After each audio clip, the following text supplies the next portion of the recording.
મારા વાલા પ્રિયો, ઈશુના નામમાં હું પ્રેમાળ શુભેચ્છા પાઠવું છું। આ જગ્યા કેવી છે? સુંદર છે ને? તે બગીચા જેવું લાગે છે, શું આમ વિચારો છો? આ જે છે તે પૂર્વ મલેશિયામાં સારાવાક નામનું એક રાજ્ય છે, તે મલેશિયામાં છે। આપણે કુઆલાલુમ્પરથી 2 કલાકમાં વિમાનમાં મુસાફરી કરીએ તો જ આપણે અહીં આવી શકીએ છીએ।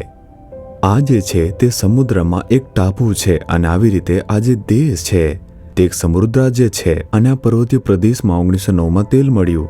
એક કેનેડિયન માણસે તે શોધી કાઢ્યું હતું અને તેથી આને કેનેડિયન હિલ્સ, આ પ્રદેશના એક પર્વતમાળાને આવી રીતે નામ આપવામાં આવ્યું હતું અને આ દેશ છે તે તેના પછી સમૃદ્ધ બન્યો। તે પહેલાં મેરી એમ નામનું એક ગામ હતું જે માછીમારીનું એક ગામ હતું। આજે તે એક શહેર બની ગયું છે। શું તમે જાણો છો શું થયું? અહીંના 50%થી વધુ લોકો ખ્રિસ્તી છે અને આ મલેશિયામાં આ એક એવું રાજ્ય છે જે ખ્રિસ્તીઓ બહુમતીમાં છે। ઘણા બધા ચર્ચ અહીં છે અને તમે જુઓ કે વર્ષ 1973માં અહીં પુનરુત્થાન થયું હતું। અહીંના ઘણા બધા આદિવાસી લોકોમાં પુનરુત્થાન આવ્યું હતું। તેઓ ઈશુને સ્વીકાર્યા અને ઘણા ચર્ચ બનાવ્યા। તેઓ પ્રભુની સ્તુતિ કરે, પ્રાર્થના કરે છે। અહીંના સાંસદો પણ ખ્રિસ્તી છે, રાજકીય નેતાઓ તે પણ ખ્રિસ્તી છે। ઘણા લોકોને ખબર નથી કે મલેશિયામાં આવું રાજ્ય અસ્તિત્વમાં છે, ખરું ને? અને આજે મેરી નામનું શહેર છે તે સમુદ્રની નજીક એક સુંદર બગીચો આવેલો છે। તે ખૂબ જ સુંદર દેખાય છે। આ સ્થળને, પ્રકૃતિને, પર્યાવરણને જોઈને હૃદય સ્પર્શ થાય છે। પરમેશ્વરની રચના તે કેટલી અદ્ભુત છે, શું તમે જુઓ છો? આપણે આવવું જોઈએ અને આને સુંદર રીતે જોવું જોઈએ અને તેને જોઈને ખૂબ જ આનંદ માણવો જોઈએ। શું ભારતમાં પણ આવા ઘણા સ્થળો નથી? ઊટી છે, કોડાઈકનાલ છે, મુનાર છે અને સેલેમમાં યેરકોડે છે। ત્યાં ઘણા બધા વિવિધ સ્થળો આવેલા છે। તમારે ત્યાં પરિવાર સાથે જવું જોઈએ, બાળકોને લઈને તેમને બતાવવું જોઈએ। પ્રભુની રચના જુઓ, તેમણે આપણા માટે જે કંઈ બનાવ્યું તે બધું જ તમે જુઓ। ઠીક છે, આ બધું બાજુ પર રાખીને તમે મને શું કહો છો? પ્રભુ મને શું કહે છે? બાઇબલમાં તમે જુઓ, માથી તેના 22 અધ્યાયના 39 વચનમાં જુઓ, જેવો પોતા પર તેવો તારા પડોશી પર તું પ્રેમ કર, પ્રભુ કહે છે। પહેલા તે આપણને એક આજ્ઞા આપે છે જે કહે છે તમારા ઈશ્વર પ્રભુને તમારા પૂરા હૃદયથી પ્રેમ કરો। દરેક વ્યક્તિ એવું કરવું જોઈએ। જો મારે પ્રભુને પ્રેમ કરવો હોય તો હું તે કરવા માટે તૈયાર છું। જો આપણે કહેતા રહીએ તે પૂરતું નથી, આપણે તેમના વચન પ્રમાણે જીવવું જોઈએ। અને આગળ પ્રભુ કહે છે તમારે તમારા પડોશીને પોતાના જેવો જ પ્રેમ કરવો જોઈએ। શું દરેકને પ્રેમ ન કરવો જોઈએ? જે પ્રભુમાં માનતા નથી તે પણ પ્રેમાળ છે, કહેશે પ્રભુ નથી, પરંતુ તેઓ લોકો પ્રત્યે પ્રેમાળ રહેશે, કહેશે કે આપણે લોકોને મદદ કરવી જોઈએ। અને આવા કહેવા માટે દરેક ધર્મના લોકો પણ છે।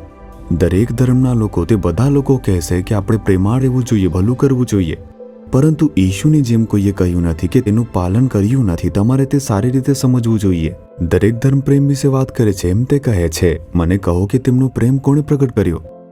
દરેક વ્યક્તિ પ્રેમ વિશે વાત કરી શકે છે, પરંતુ ફક્ત ઈશુએ જ પોતાનો પ્રેમ પ્રગટ કર્યો હતો। ઈશુએ બતાવ્યું કેવી રીતે પ્રેમ કરવો જોઈએ। પાડોશીને પોતાને જેવો પ્રેમ કરો। ઈશુએ તેમને ઉત્તમ સ્થિતિથી આ કહી રહ્યા છે। માત્ર કહેવું તે એક વાત છે કે પ્રેમશીલ બનો, પરંતુ જો તે પૂછે છે શું તમે તમારા પડોશીને તમારા જેવો પ્રેમ કરો છો, તે આપણને આપણા દુશ્મનોને પણ પ્રેમ કરવાનું કહે છે। તે કહે છે કે જે લોકો તમને નફરત કરે છે તેમને નફરત ન કરો, પ્રેમ કરો। કોઈ આમ કહ્યું નથી। તેઓ ઈશુને વસ્ત્ર પર ચડાવીને દુઃખ પહોંચાડી રહ્યા છે અને શરમ અપાવી રહ્યા છે। ઈશુ તેમનાથી ગુસ્સે કે ચીડાયા ન હતા। તેઓ તેમનો ક્ષમાશીલ પ્રેમ પ્રગટ કરે છે અને કહે છે કે પિતા તેમને માફ કરો। ઈશુએ તે કાર્યમાં દર્શાવ્યું છે। જે લોકો તેમને અનુસરે છે તેઓ સાચો ઈશ્વરીય પ્રેમ મેળવી શકે છે। તેથી જો તમારી પાસે પ્રેમ નથી, તમે ઈશુને ઓળખતા જ નથી। જો તમે પડોશીને પોતાની જેમ પ્રેમ કરતા નથી, તમે ઈશુને નથી ઓળખતા। તમે એવું વર્તન કરો છો કે તેમને જાણો છો અને ચર્ચમાં જાઓ છો, પરંતુ તે સત્ય નથી। તમારે વચન અનુસાર જીવવું જોઈએ। પરમેશ્વરે મને આ શીખવ્યું છે। શરૂઆતમાં તમે જુઓ, ઈશુ મારા સેવાને આશીર્વાદ આપો, હું ઈશુના ઉદ્ધાર સેવા માટે ઘણી પ્રાર્થના કરતો હતો। પછી પ્રભુએ કહ્યું તું સ્વાર્થી રીતે પ્રાર્થના કરે છે, બીજાઓ માટે પ્રાર્થના કર। શું બીજા લોકો પ્રભુની સેવા કરતા નથી? દરેક સેવાકારને આશીર્વાદ મળવો જોઈએ। ઠીક છે પ્રભુ, મેં બધા મિશનરીઓ માટે, પ્રચારકો માટે, ચર્ચો માટે પ્રાર્થના કરવાનું શરૂ કર્યું। એક દિવસ જ્યારે મેં વચન પર ધ્યાન કરતો હતો, પ્રભુએ મને કહ્યું કે તમારે તમારા પડોશીને પોતાના જેવો પ્રેમ કરવો જોઈએ, એમ તેમાં લખ્યું હતું। આપણે કેટલો પ્રેમ કરવો જોઈએ? શું તેનો માપદંડ છે? જ્યારે હું આ વચન પર મધ્યસ્થી કરી રહ્યો હતો, પ્રભુએ મને કહ્યું ને સમજાવ્યું, તમે બીજાઓ માટે શું પ્રાર્થના કરી રહ્યા છો? હા પ્રભુ, હું મિશનરીઓ માટે, ચર્ચો માટે, સેવા કરી રહેલા બધા પ્રચારકો માટે પ્રાર્થના કરી રહ્યો છું. તેમણે મને એક પ્રશ્ન પૂછ્યો, શું તમે આ સેવા માટે એવી રીતે પ્રાર્થના કરો છો જેવી રીતે તમે પ્રાર્થના કરો તમારી પોતાની સેવા માટે? ત્યારે એવું લાગ્યું કે તેમણે મને હરાવી નાખ્યો છે. પ્રાર્થના કરો છો, પણ તમે શું એ જ ભાર સાથે અને કાળજી સાથે પ્રાર્થના કરો છો જે પોતાની સેવા માટે તમે કરી રહ્યા છો?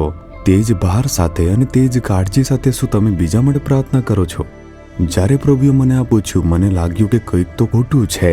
મેં તેને વિશે વિચાર્યું કે હું બીજાઓ માટે, તેમની સેવા માટે પ્રાર્થના કરી રહ્યો છું, પરંતુ હું જીસસ રિડીમ સેવા માટે જે ભાર અને લાગણી અનુભવું છું, પ્રાર્થના કરું છું, તે સાથે પ્રાર્થના નથી કરતો. આમ પ્રભુએ કહ્યું, તે પોતાની જેમ પોતાના પડોશીને પ્રેમ કરવાની જેવું જ છે.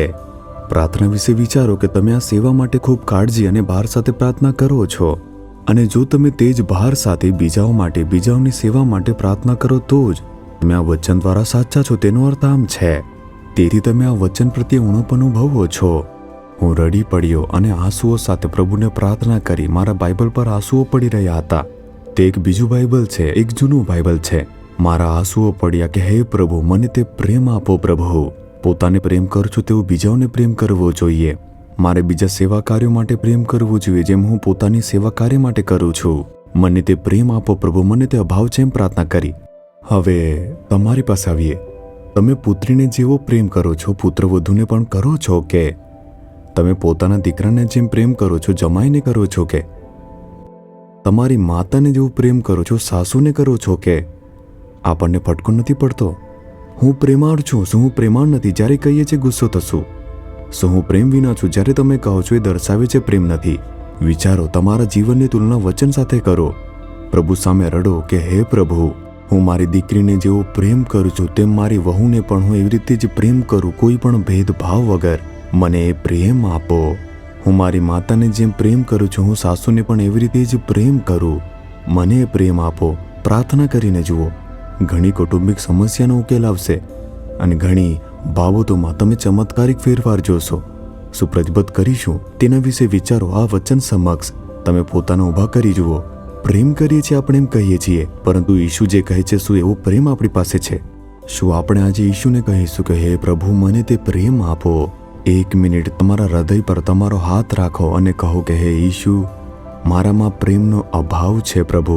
હું બીજાઓને આટલો પ્રેમ નથી કરતો જેટલો હું પોતાને પ્રેમ કરું છું. તમે મને દોષિત ઠરાવ્યો, મને માફ કરો. મને તે પ્રેમ આપો. હું તેના માટે અસમર્થ છું. મને તે પ્રેમ આપો પ્રભુ. મારા હૃદયમાં તે પ્રેમ રેડી નાખો. મને એ પ્રકારનો પ્રેમ આપો જે હું પોતાને કરું છું, બીજાઓને કરી શકું. પ્રભુ, મને તે પ્રેમ આપો. પ્રભુ, મને તે પ્રેમ આપો. મને તે પ્રકારનો પ્રેમ આપો પ્રભુ, જે પ્રકારનો પ્રેમ હું તમને પ્રેમ દ્વારા પ્રગટ કરી શકું છું. પ્રભુ, હે ઈશુ, મને તે પ્રેમ આપો પ્રભુ. Amen, amen.